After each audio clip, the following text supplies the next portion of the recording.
So after Abdullah Mason goes out there and stops Jeremiah Nittikilia with TKO after doctor stoppage, he was on his way to what seemed like could have been an early stoppage, mid round stoppage, but um stopped a little more earlier than what we expected. But it was a very good performance by him, and he comes out after securing the TKO win, and now a lot of people are asking what's next for him, and he said that he would love to have a fight, in his hometown, Cleveland. That would be a very good opportunity for him to fight. But if he can't do anything like that, he's open to anything as far as the UK going over there to fight Sam Noakes for a title shot. That's something that can happen. And there's a lot of movement going around as far as those weight classes. And Abdullah Mason, he's been trying to put himself in a position where he can have a title. And a lot of people felt like that was going to be later on in a couple of years, but as we see right now, it's a little more earlier than what we expected. This is less than a year since Shakur Stevenson left Top Rank, and he's already placed himself in position to actually win a belt. And Bob Arum is, he's kind of speeding a lot of things, fast tracking a lot of these guys to a belt, and they're putting themselves in position because they're weighing in, they're fighting a lot, they're moving up the ranks, they're fighting tougher competition.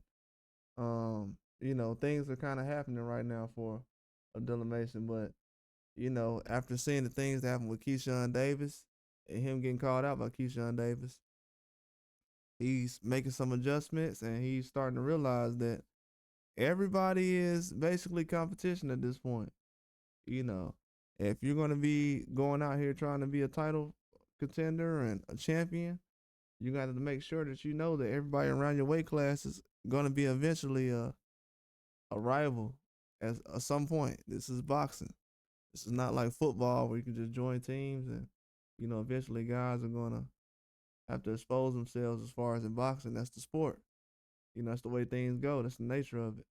Um, it's the way things go. And Abdullah Mason, he look like he's built for this, man. The guy really is not flustered by a lot of situations.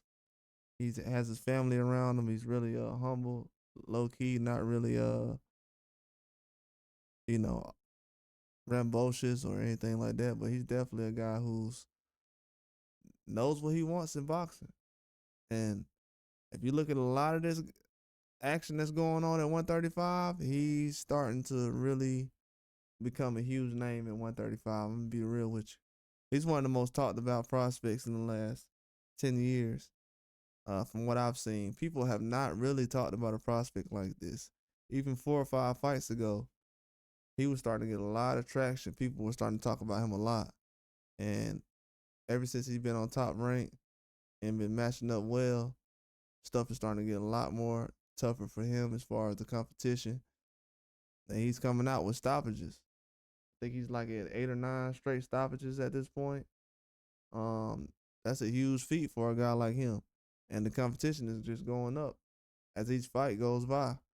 And we've seen other people not be able to stop a lot of people he's fought. He stopped a lot of people that haven't been stopped before. Then the last guy he just fought was a guy that Rolly couldn't stop. So that's a huge statement for me. I know where he's at right now. But that's all I got. Like and subscribe.